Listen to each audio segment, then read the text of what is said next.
In Chapter 2, we are going to be graphing lines. So to start, we're just going to introduce the coordinate plane, and a lot of this will be review for you, and that's fine. Okay, so the coordinate plane is often divided with these two lines here. They're called axes. Okay, one of these is the x-axis. The one going across is called the x-axis, and I'm going to label that. The axis that goes up and down is called the y-axis. Okay, the point at the very center where the two axes meet is called the origin. Okay, the coordinates of the origin are 0, 0. It's where you always start when you're plotting a point. Okay, when you plot an ordered pair, we always list it as x, comma, y. And x is always the sideways distance along the x-axis, and the y is the y distance on the y-axis. Okay, the last little vocabulary is going to be the quadrants. Okay, I'm going to draw an x and a y-axis.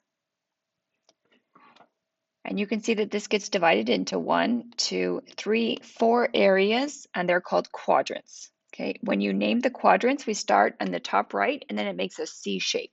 So in the top right, this is quadrant 1, and we often use Roman numerals for this.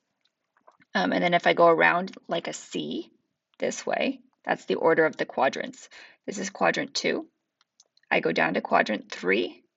And then for a 4 in Roman numerals, it's IV. Okay, if you would rather not use Roman numerals, you can use the normal numbers. This is quadrant 1, quadrant 2, quadrant 3, and quadrant 4.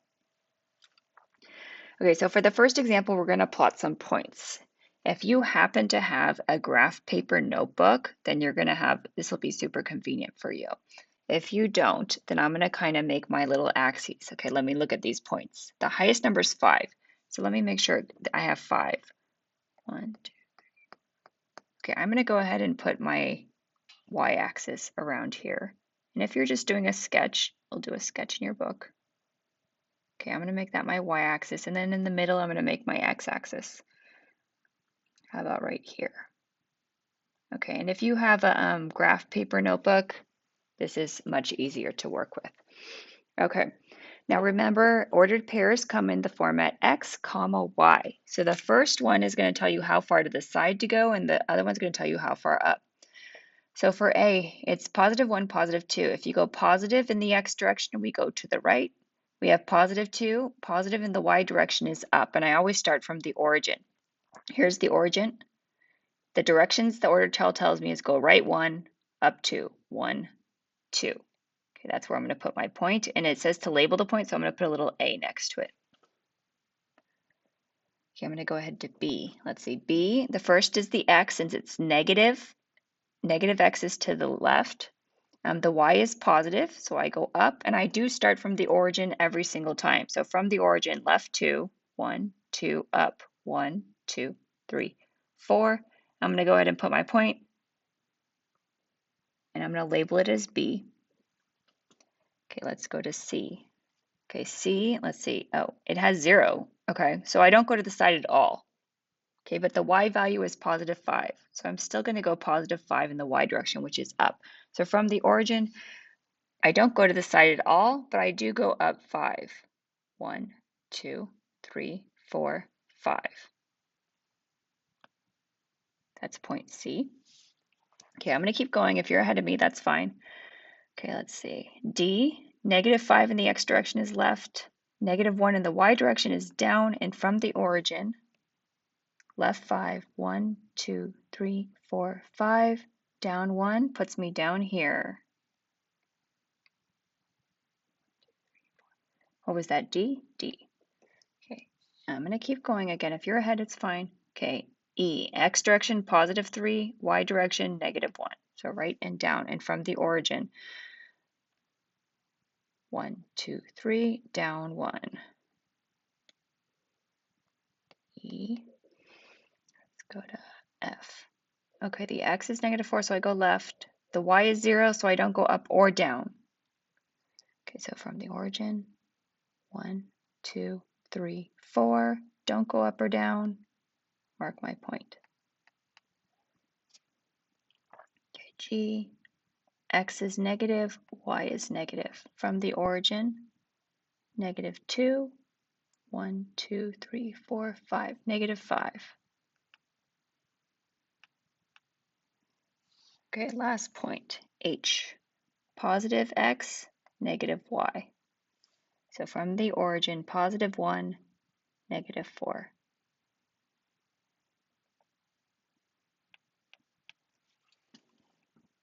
Okay, and if you worked ahead, just make sure your points look like they're about in the right place. Now the next example is just asking in which quadrant is each point located. So I don't actually have to graph it, I just need to tell which quadrant it is.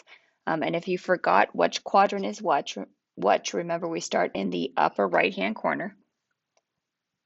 This is 1. Then I go in a C direction. 2, 3, 4.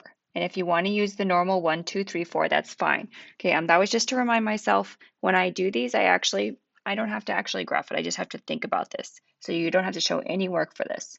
Okay, so for A, I'm going to go left 7 and up 3.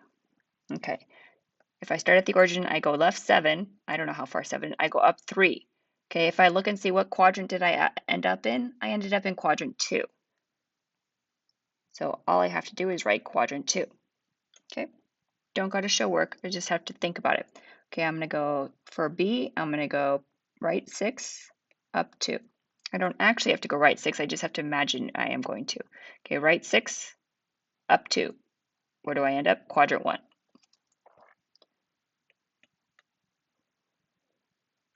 Okay, let's try 9. Right, down. Okay, from the origin, I go right 9, down 1. I end up in quadrant 4. Okay, let's see this one. Left and down. And sometimes just knowing left and down is enough. Left 5, down 10, quadrant 3.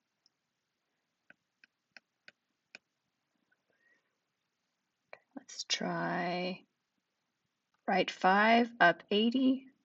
Okay, right 5, up 80 is really high, but it's still quadrant 1. Okay, the last one is left and up. Okay, if I go left and up, I end up in quadrant 2. Okay, so just make sure you read directions on the problems. If it just asks what quadrant, then your answer is going to be 1, 2, 3, or 4. Okay, the last example for this section, we're going to determine whether each point is a solution for the given equation. Okay, so they give me this 0.73 and they want to know, is it a solution for 5x plus 2y equals 41? Because this actually represents a line, even though we don't know that yet. What do they want me to do? They just want me to plug in. Okay, so if I look at the equation, there's an x and there's a y. So I'm going to plug in x and y. How do I know what x and y is? If I look at the ordered pair, the x always comes first and the y always comes second. So my x is 7 and my y is 3. So I'm going to plug those values in. I'm going to bring down the rest, and then I'm going to see if it equals to what it's supposed to. So let's see, 5x, what's x? X is 7. Plus 2y, what's y? Y is 3. Okay, let's evaluate this. 5 times 7 is 35. 2 times 3 is 6. Okay, and then I need to show all my work because I'm trying to prove something. Is 35 plus 6 equal to 41? Yeah, 41 does equal 41. If you end up with something where it equals itself, then yes, this was a point that was on that equation or on that line. Okay, I'm going to try the same thing on B. They give me an equation that has x and y in it, and they give me an ordered pair, which tells me the x is going to be 5 and the y is going to be 3, and I'm going to just plug it in. 4 times x, which one was x? 5. Minus 2 times y. Now what's y? Y is 3. And I want to see if this equals to 10. And I am going to show my work because this is kind of like we're trying to prove something. 4 times 5 is 20. 2 times 3 is 6. Does 20 minus 6 equal 10?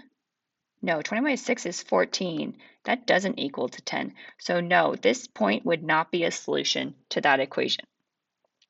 Okay, I'm going to do 2 more. Same idea, just has some negatives in it. Again, they give me x and y, and it's always in the right order. So 3 times x. What is x? X is negative 4. Plus, what's y? 7. Does that equal negative 5? 3 times negative 4 is negative, 3 times 4 is 12. Okay, let's see, negative 12 plus 7, negative, it's going to be a negative answer. They're different signs, so I subtract 11, 10, 9, 8, 7, 6, 5. Okay, it does equal what it's supposed to equal to. So yes, this was a solution to that equation. Okay, I'm going to do one more because it's just a little rearranged. But again, they gave me the x and they gave me the y. Okay, now I'm going to plug it in the equation. The first thing in the equation says y. What is y? Y is 7. Okay, so I'm going to go ahead and put a 7 here. 7 equals negative 2 times x. What is x? X is negative 2 plus 3. Okay, so the left side is actually the solved part. It's the right side I need to figure out. See, negative 2 times negative 2 is positive. 2 times 2 is 4 plus 3. Does 7 equal 4 plus 3? Yes, it does.